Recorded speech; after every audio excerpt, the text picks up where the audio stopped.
Well, we've got a chock full show here today. We also wanted to mention that we've got a new segment that we're going to announce. And, of course, we have our news segments. Oh, I got to go to Trello, right. It's going to be a good one. Oh, all right. Well, if you say so.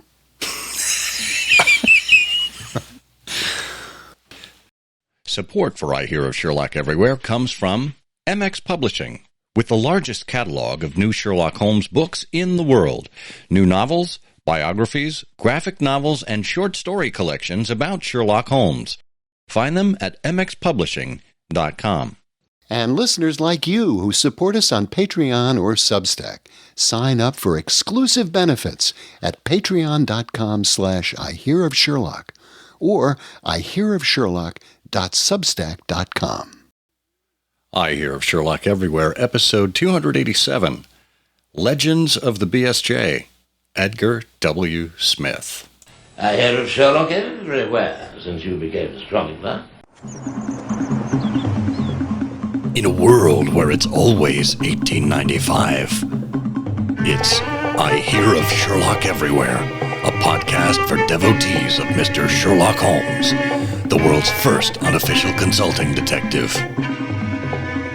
I've heard of you before.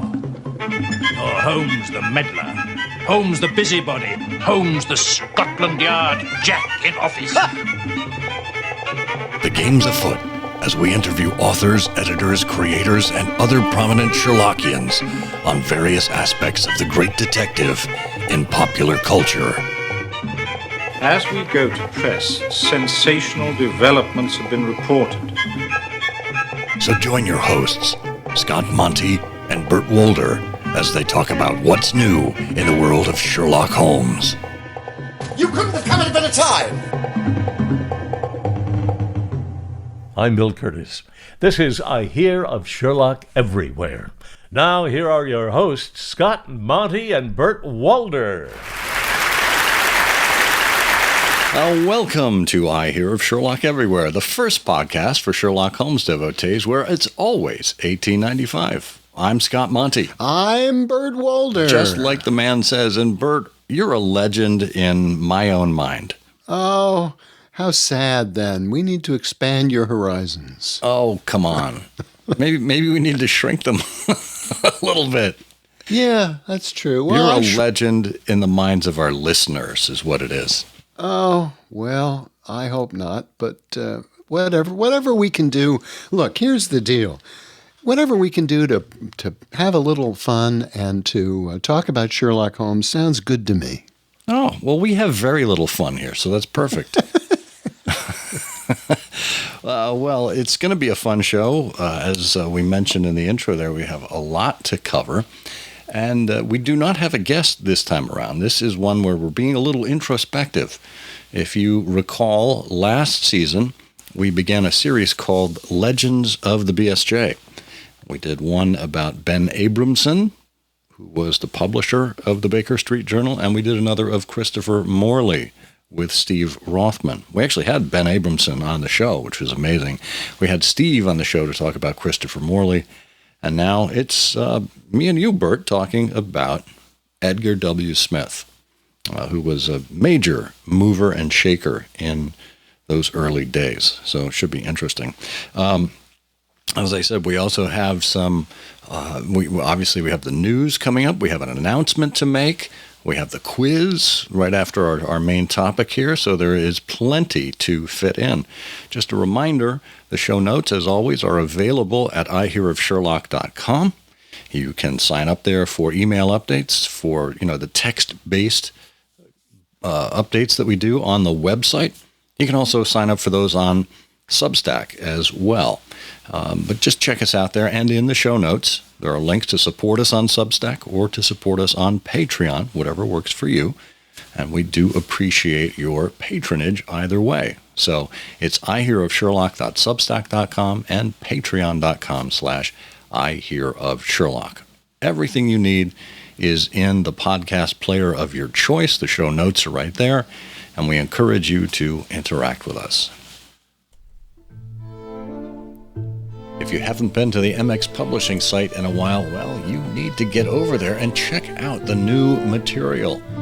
They are always cranking out new books, and May, April, and into June have lots to choose from. For example, this month we have Sherlock Holmes Eliminate the Impossible, in which Paula Hammond collects 6 pseudo-canonical tales, where we find Holmes and Watson encountering mummies, angels, phantoms, invisible assassins, and, well, maybe it's not exactly what it might appear.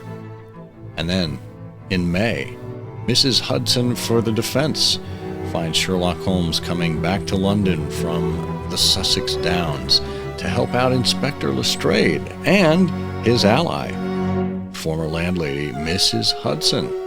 Dr. Watson, it seems, has been accused of murder. Throw in Thomas Wiggins, a junior printer who used to be the head of the Baker Street Irregulars, and you've got an interesting and rollicking story.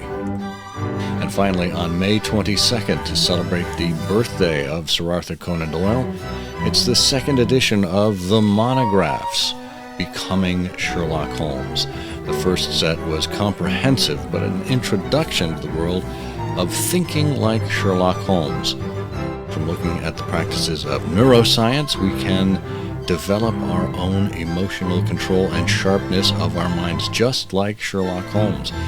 Ben Cardall takes us through all of that in this 2nd edition. So browse around at mxpublishing.com, find what suits your reading needs, and envelop yourself in Sherlock Holmes stories today.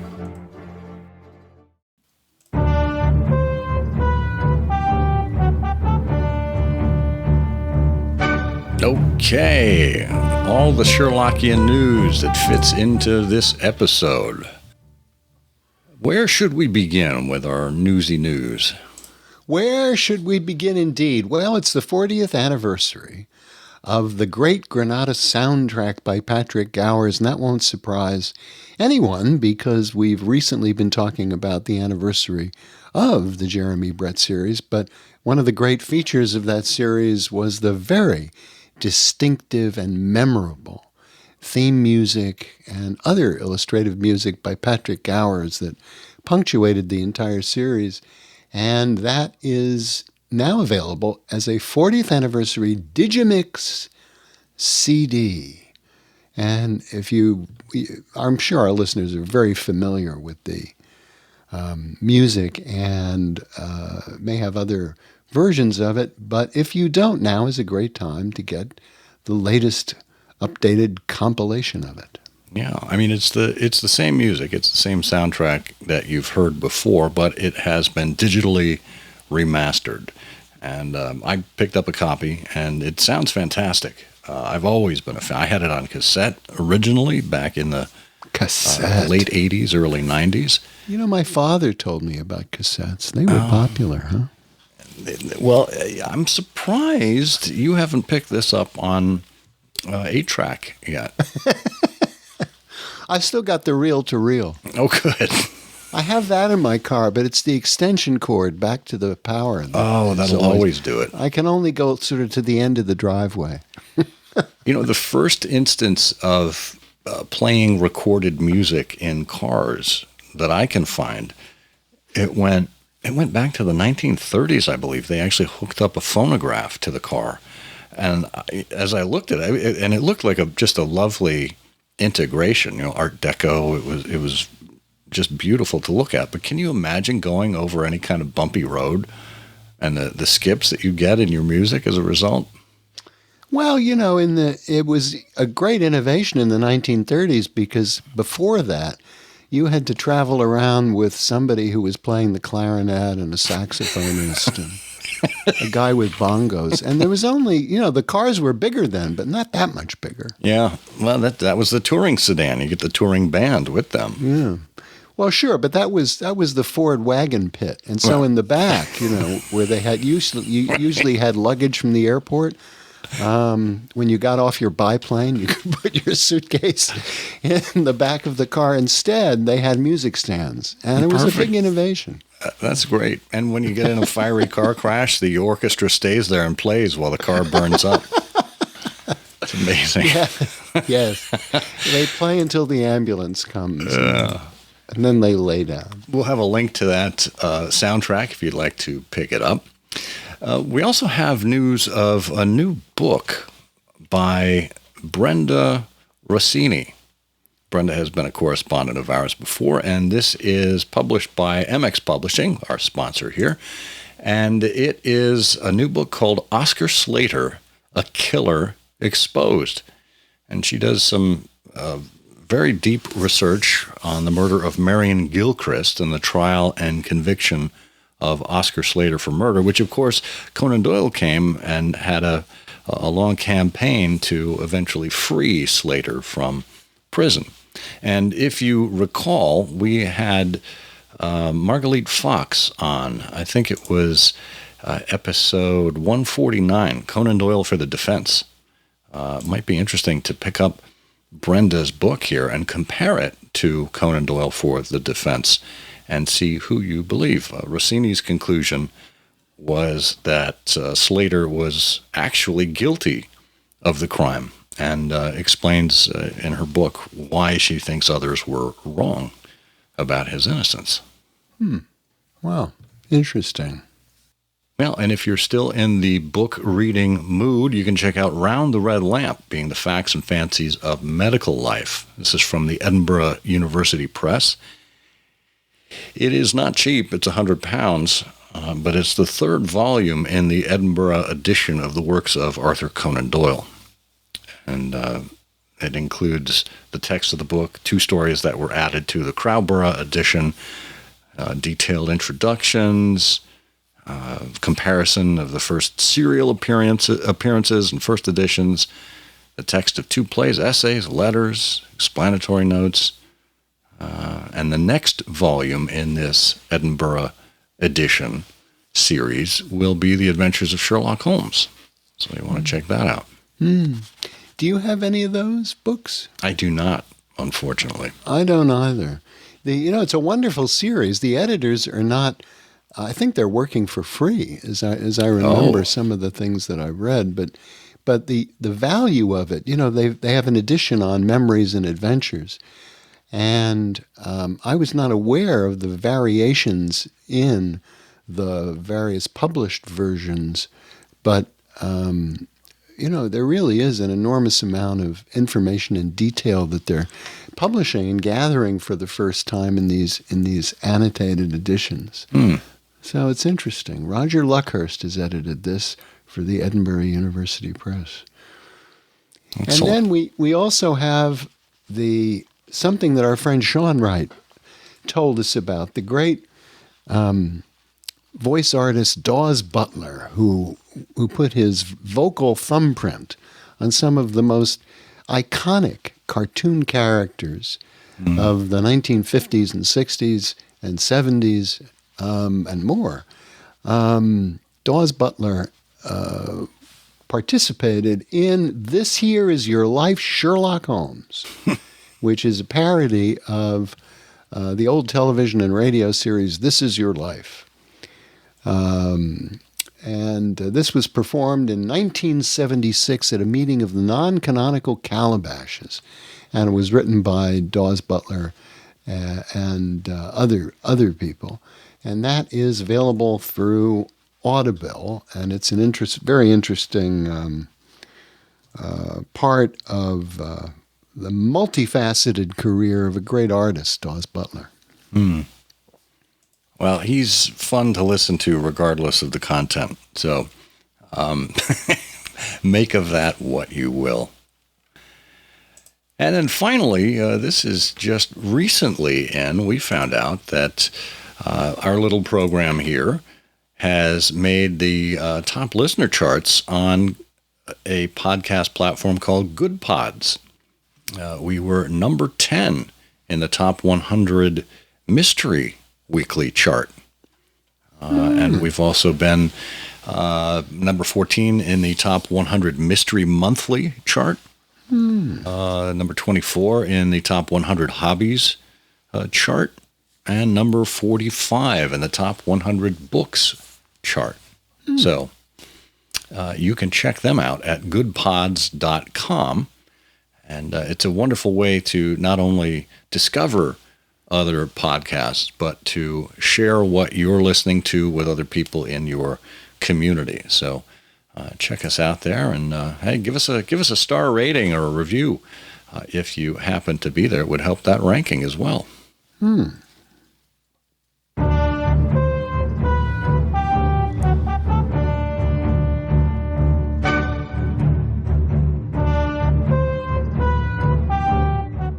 Oh, before we closed up the news bag there, I forgot we had another announcement.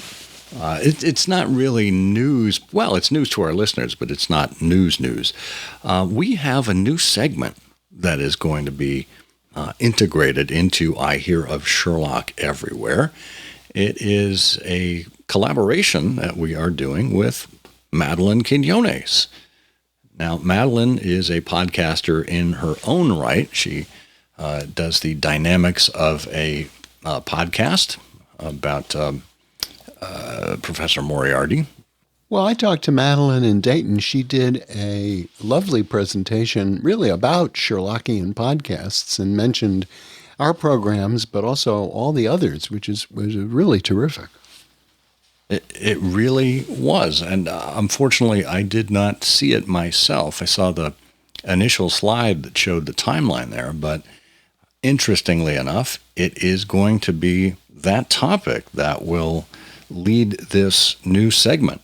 So we will have a promo for it in the next episode of I Hear of Sherlock Everywhere, and then we will kick it off in earnest in the episode after that. So make sure you stay tuned for this very special contribution series from Madeline Quinones.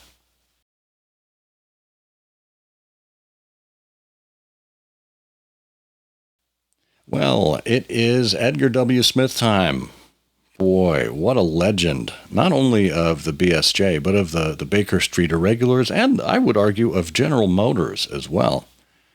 Really a fascinating individual, the right person at the right time, and we're going to cover some of the highlights of his Sherlockian career. I mean, we could be here all afternoon if we were talking about Edgar's career, but we're going to hit some of the highlights and help you understand why Edgar was so important to the Baker Street Journal and just what he did to make it the Sherlockian scholarship piece of note. The interesting thing about this, too, is that when you have these kinds of conversations sometimes, people, I think in the Sherlockian world, many of them are too polite to say this, but I'm certain that some people say to themselves, why am I really interested in this obscure individual that I've never heard of from decades ago? And it's a worthwhile question, even if you're too polite to ask it. The past gets very murky. And when people show up and tell you about a time when all the movies were in black and white and all the suits were double-breasted and people drank a lot, in between the wars, there are some people who say, okay, well, that just seems really, really far and distant. That's what I call last week, actually. The interesting thing is that when you talk about people like Edgar Smith, these kinds of conversations help you connect back to those days. And what you find is that people are really, human nature hasn't changed that much. And people like Edgar Smith and some of these other folks we talked to are really just like us. They enjoy the Sherlock Holmes stories. They felt a great affinity for the literature, the cases of Sherlock Holmes. They loved the romance of Baker Street and of hansom cabs and of 1895. And they talked about it and they communicated and they wrote things and they published. And, it's although the media have changed dramatically, that basic phenomenon, happily, is still going on. It really is. And I think, we are fortunate that we live in a time when it's easy to connect to other people in other instances, although we still find pockets of people all over the place who have never heard of the Baker Street Irregulars, or who have never heard of Sherlockians gathering in person to have some of these meetings. So the more we have an opportunity to talk about it, the better. And of course, back in the 1930s, when Christopher Morley started this little hobby, he had a bit of a publicity machine. I think he said the Saturday Review of Literature is our organ, meaning that it was the main way to get the news out about Sherlock Holmes here. And I think that's how one young Edgar W. Smith, in his mid to late 30s at the time, discovered it and wrote to Christopher Morley and expressed some interest and even shared some of his early efforts at Sherlockian publishing. And we're referring to a series of books called the BSI Archival History Series. It was edited by John Lellenberg in, oh goodness, I guess it was the early 1990s through the early 2000s or so. But we're looking at volumes 2, 3, and 4 for our background reading for this particular topic. And John said the happiest achievement of the BSI was when it attracted the attention of our devoted Edgar Smith. Very different from Alexander Wolcott. He wrote in a vein of decorous modesty, asking if he could be put on the waiting list, and then he offered to undergo any sort of inquest of suitability. It was plain from the first that here was the man. And I think that was from Clinical Notes of a Resident Patient by Christopher Morley. I think the actual fact here is that Edgar first tumbled to all of this by reading The Private Life of Sherlock Holmes, written by Vincent Starrett, because he writes in October of 1936 to Vincent Starrett and says, you have done Holmes a great service. I should have liked really to see more about him and Watson, and, less about the burlesques of a character so hallowed by tradition. But thank you for it. He writes, I read your book with all the genuine enthusiasm of one who has himself cherished from boyhood the admirable illusion that our hero really lived, and who in his doddering middle age has physically tramped the length and breadth of Baker Street with nostalgia in his soul. Now there he's referring to himself, of course. And after that, I think in his correspondence with, and in fact, in that letter to Starrett in 1936, he begins to talk about when the meeting between Holmes and Watson happened. And he talks about this March the 4th date. And this is something that happily we've just discussed with our usual level of insights in trifles. Yeah. And in his letter to Starrett of 1936, and I didn't look at this before we talked about it in trifles. He says, the very earliest date of the denouement could have been March 4th, 1882, but the stronger evidence is to the effect that it was March 4th, 1883, weeks after Watson's arrival at Baker Street in 1882. So it's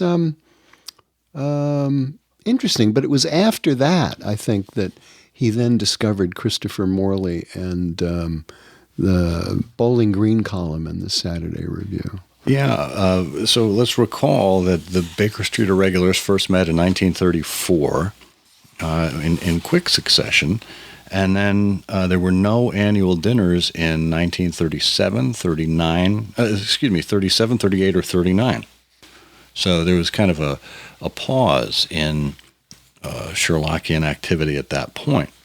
But Edgar, I think, at the same time, he would go on to become a member of the Five Orange Pips of Westchester County, which I think was founded in 1935 or so.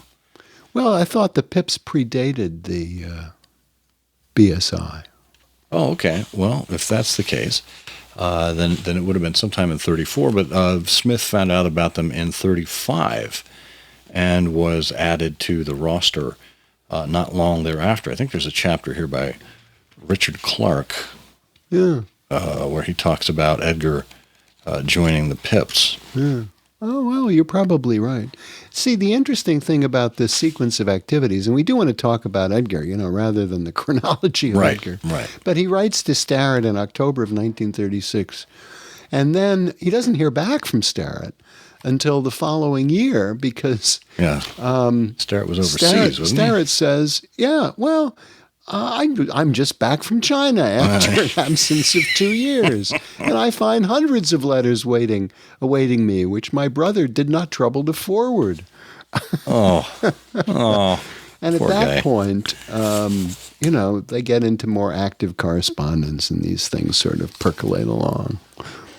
Yeah, and we are lucky that they did. So we get through the late 1930s there. And it looks like the Baker Street. Oh, so in 1935 there was the Irregulars membership list. Edgar was not on it yet, and then they branched out with the 5 Orange Pips. That's where Richard W. Clark writes on page 134 there.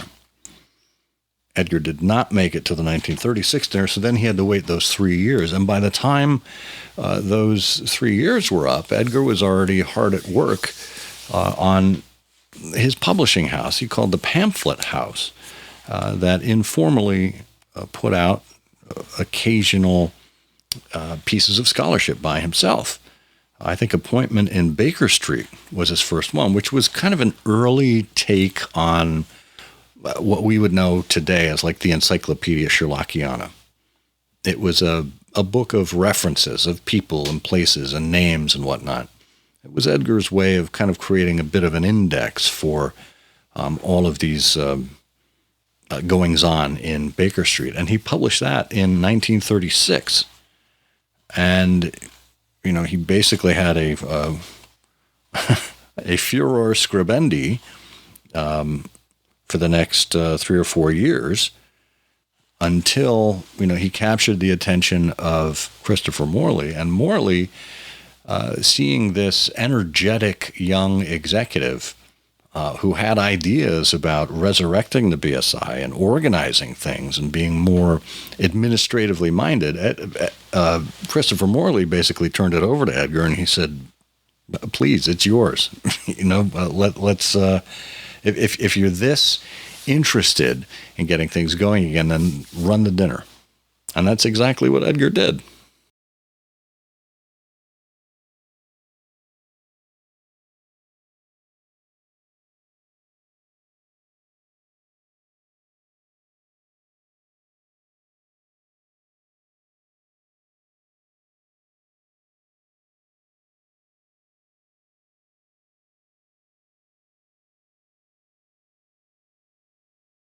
It's worth noting very quickly, just to cover Edgar's background, he's somebody who was born in 1894, April Fool's Day, 1894, in Bethel, Connecticut. He went to New York University to the School of Commerce. And so he was born in 1894. He's at the university until 1914. He works, before he joins the Army, he's in World War I. He's a secretary at J.P. Morgan. And during World War I, he served on the staff of the Secretary of War, the Assistant Secretary of War in Washington. And then he was in Paris. He was discharged as a captain in 1919. He comes back to the States with his wife, whom he met in Paris, and with whom he raised 4 sons. And then he worked for General Motors and became really very deeply involved in General Motors operations outside the United States. He became an expert in foreign trade. But so there he is at General Motors, and that's really the key thing. In the early 1930s, actually, he had sales positions with General Motors before then, but in the 1930s, he's now in overseas operations, and he has resources. He has secretarial support, and the resources of his corporate position, which Yes. helps him find the time to devote to all of this. And that's really, what was needed as the BSI was growing in popularity. This was more than just friends of Christopher Morley. It was becoming a full-fledged organization. And if it was going to withstand the test of time, and if it was going to be able to offer something to its members and associated individuals, then it needed an administrative arm. It needed someone's hand to guide it through as an executive. And here was Edgar Smith. Now, it didn't hurt that Edgar happened to be a very accomplished writer. He was the head speechwriter for General Motors eventually. And if you read any of Edgar's essays, and we'll talk about how some of those essays made their way into the Baker Street Journal in a little bit. But if you read his essays, he just has a way of summing things up, of using language that is both evocative and flowery, yet approachable. And it's just a real wordsmith. I guess, was that Edgar Wordsmith? Edgar Wordsmith Smith. That it was just highly appropriate that we had a communicator of his caliber who was then in charge of the Baker Street Irregulars. Yeah. So that 1940 dinner took place. Edgar oversaw it. It was highly successful. And we move into the early 40s or so. I guess this is where we had the chapter bookmarked about the pamphlet house. This chapter was written by Glenn Moranker. Glenn's been a guest here on the show before. But he kind of takes us from the mid-30s to the early 40s with Appointment in Baker Street and Baker Street and Beyond. And, of course, right in this time, I think it was 1940, Vincent Starrett had come out with his 221B, Studies in Sherlock Holmes, which was more than Starrett's own hand. Remember, Starrett had written The Private Life of Sherlock Holmes in 1933, but 221B was one of these anthologies, a compilation of scholarship from other Sherlockian authors. And that certainly captured Edgar's attention. It was concurrent with that 1940 resurrection of the BSI, and it led to more productive output from the pamphlet house. And then that gets us up to 1944, which was a banner year for Sherlockian publishing. Yeah, well, Edgar with Pamphlet House, and this was a publishing business that he sort of registered back around 1939, far removed from Sherlock Holmes. He apparently was thinking about publishing other things. But in 1944, we have, what was his first Pamphlet House publication? That was Appointment in Baker Street. Oh, that was Appointment in Baker Street, right. That was You've got 36. Yep, right. And then you've got Baker Street and Beyond, which contains a foreword by Morley and an introduction by Starrett. And it was the first pamphlet house title to appear in two versions, 200 paper-bound copies and 100 hardbound copies. And, then apparently he was pretty busy. He produced The Long Road from My Wand, one simple folded sheet. And that was something that he produced around 1940, and we've talked about that. That was, we discussed that in Trifles about his argument that Holmes and Watson first met in 1882, not 1881. And then in 1942, Letters from Baker Street.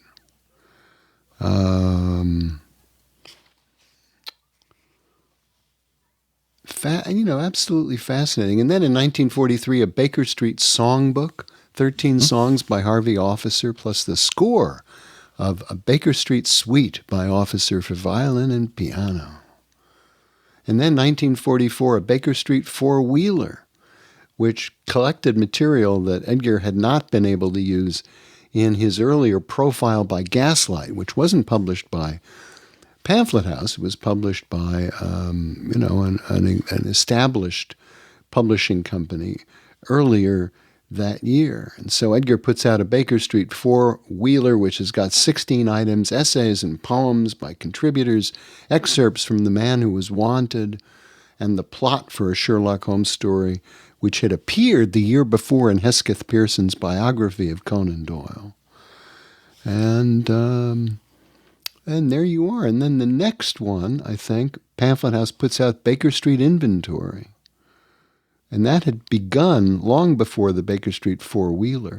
But it's the first big comprehensive list of the canon itself and the writings about the writings. And all of this is kind of remarkable because it wasn't until just 6 years earlier that Edgar had begun collecting seriously. And this again was put out in two versions, a 34-page mimeographed preliminary text for review by others, and then in 1945 a format consistent with the general Pamphlet House publications. And these are small quantities. Edgar would print 300 of these things and so on.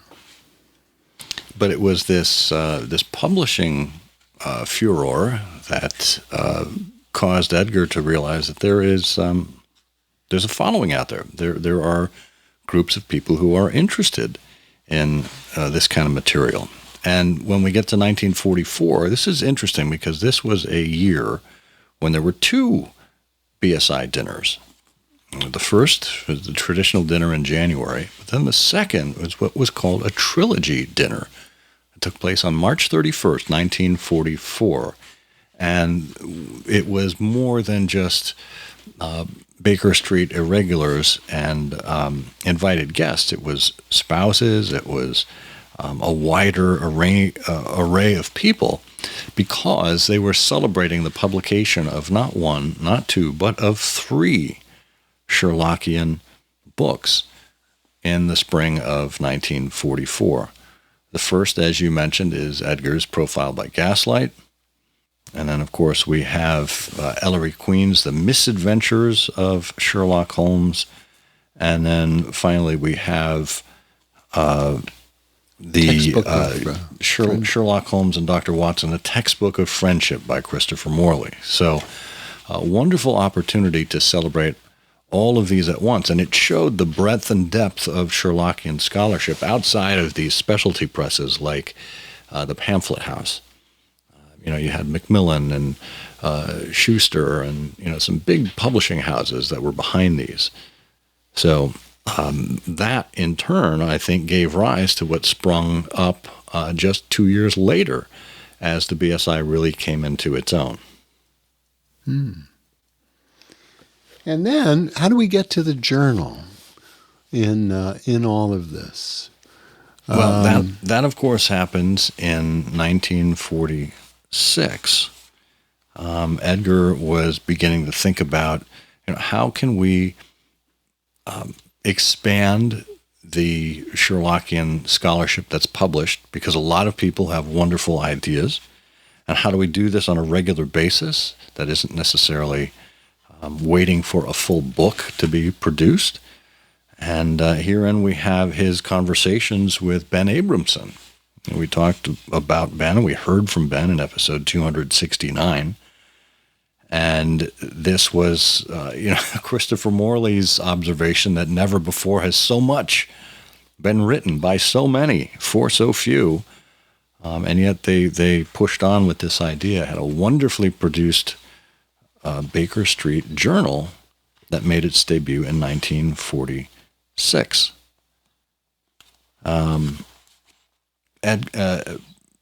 Abramson, I think, was looking for. He was looking for, as a publisher of the Baker Street Journal, he was looking for something of more of that would drive walk-in business for his bookstore, the Argus Bookshop, which was on West 46th Street. And he and Edgar and designer Paul McFarlane got together and produced this wonderful journal. And Edgar, from the very early days, provided an editorial in the form of what he called the editor's gas lamp. And longtime listeners of the show may recall that we used to read some of Edgar's editorials as part of our shows. They were kind of an audio editorial, if you will, as a feature on some of those early episodes of I Hear of Sherlock Everywhere. So Edgar got to get his voice in, as well as corralling all of these wonderful different contributions from people from all over the Sherlockian movement. It's interesting, and in this conversation, we shouldn't pass over the importance of Morley and the Saturday Review of Literature, really in two ways. But the basic point I wanted to make was that Morley had the Saturday Review of Literature was a popular magazine, and Morley had a continuing column called The Bowling Green. And in his column, he regularly updated people about Sherlockian doings and the doings of the Baker Street irregulars. But while the Saturday Review was going with Morley, that was another means where general readers could read about the literature of Sherlock Holmes and the activities of enthusiasts. So Morley, he ended his column there in 1940. And then resigned, I think, a year later as a contributing editor to the Saturday Review.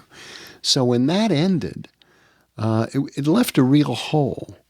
And it took, about 5 years later until the Baker Street Journal, under Ben Abramson, would rise up and get going.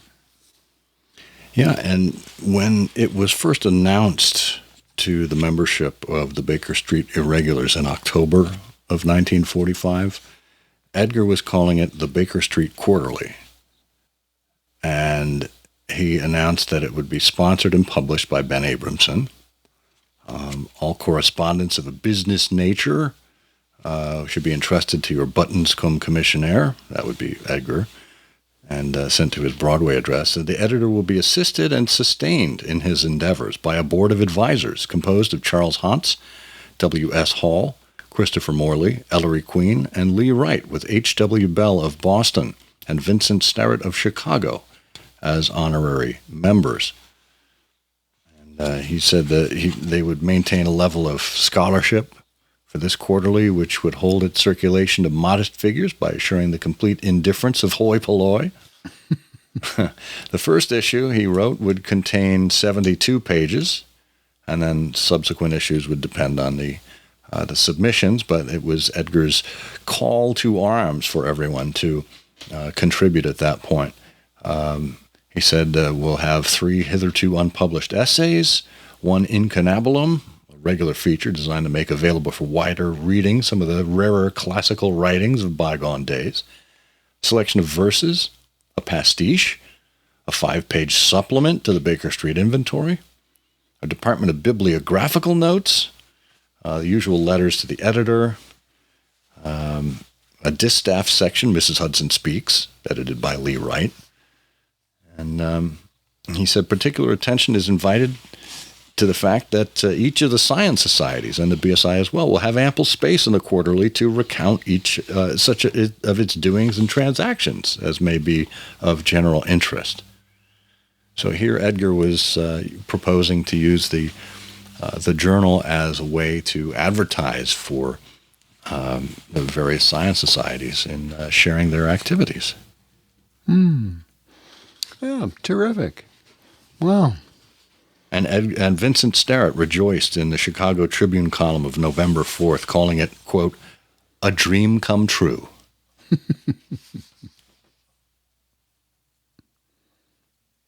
So Lee Wright, we should just note, was his editor for Profile by Gaslight for Simon & Schuster. And she carried on that role in working with Edgar on the BSJ.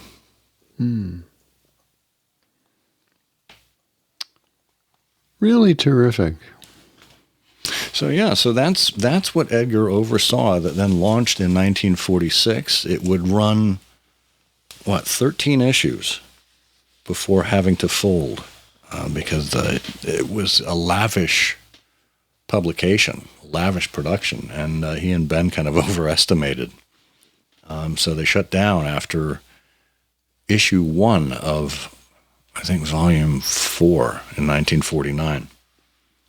And then it was resurrected in 1950 after there were what was called the missing 3/4.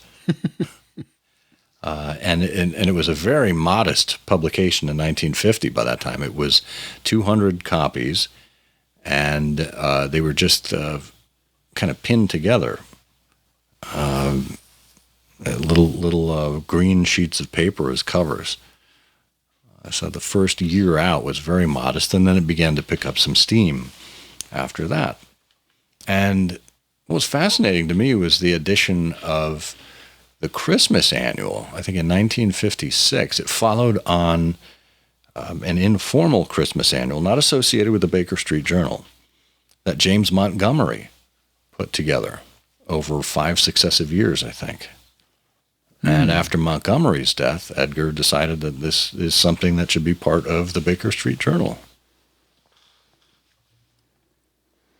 Well, the amazing thing is that how right Edgar was, that even though it took a while and the first series was done in really by its own weight and cost, that despite that, the people still gathered, they still formed organizations. The organizations argued and disputed and discussed.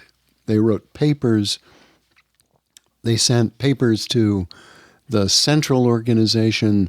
There was, plenty of material and enthusiasm and interest to keep going, all from those early sparks, Ronald Knox and others commenting about the literature of Sherlock Holmes and the inconsistencies, Edgar's own thoughts in the 1930s about what was the date of that first meeting, and still going today happily. Yeah, and I think the reason it's still going today is because of Edgar's foresight. I mean, the pamphlet house is gone. Gaslight Publications, or whatever J. Finley Christ's Fanlight Publications, I think. Any of these individual presses that these early Sherlockians had, where they published their own material, are now gone because the individual is gone. And Edgar, not only with the journal, but also with the organization, the BSI as well, the idea here is to treat it like an entity, not just like a one-off. And because he had that board of advisors, because he expanded beyond that initial publisher with Ben Abramson, it became a self-sustaining publication, or nearly self-sustaining publication, for the most of its history. And you can still subscribe to the Baker Street Journal today. We hope that you do. But, I'm proud to say that they've got, a web presence, and there's the eBSJ. You can get, a DVD-ROM with back issues on it. You can find plenty of the back issues around online, and it is still a going concern today. And that is thanks in large part to Edgar's vision and his structure for this fine publication.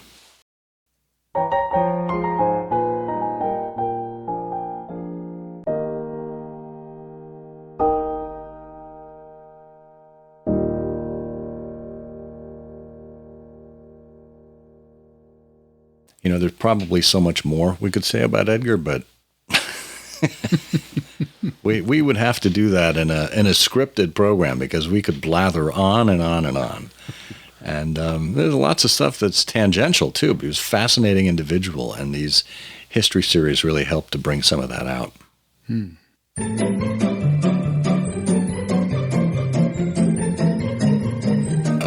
Okay, it's time for everyone's favorite Sherlockian quiz show. That's right, it's Canonical Couplet, where we give you 2 lines of poetry, and we ask you to put on your thinking cap and be creative and decide which Sherlock Holmes story it is that we are talking about. Now, if you were around here in the last episode, you may recall that we gave you this clue. More than the yard, plus Pinkertons could handle, was solved by Sherlock with a lighted candle. Bert, do you know which Sherlock Holmes story we are talking about? Oh, yes. That's the one where Holmes's client is an old maiden lady who gets some very old smoked salmon in the mail. It's the case Watson called The Adventure of the Cardboard Locks. Wow. Wowee. You're getting fast with those sticks. That's great. Yeah, well, I was bracing myself this entire time. So, the cardboard, no, not the cardboard locks or box for that matter. No. We're going to turn to our old pal Eric Deckers, who wrote in as always and says, I've solved it. This is the story in which Holmes noticed that Watson had put on some weight and was getting a little pudgy around the middle because he loved to drink a few pints while watching football each night. It's the story Watson's wife lovingly called The Belly of Beer. And then she poked him in the tummy and made him giggle. Called him James. Yeah. Oh, wait, that's wrong. I don't believe Mary actually wrote any of Holmes's adventures. So it's actually The Valley of Fear. Well, Eric, I've got some bad news for you. It is not The Valley of Fear. You and a number of other listeners fell into that trap. Ow. The answer we were looking for, and again, we'll revisit the couplet here. It was more than the yard plus Pinkertons could handle was solved by Sherlock with a lighted candle. See, I think it was the Pinkertons thing that was throwing folks off because, of course, that's the involvement of Pinkertons was, of course, with Douglas. Jack Douglas. Jack Douglas, that's right. And Mrs. Douglas. No, Pinkertons, of course, was also involved in the Red Circle. But they did their part on the other side of the Atlantic, and Holmes was cabling back and forth.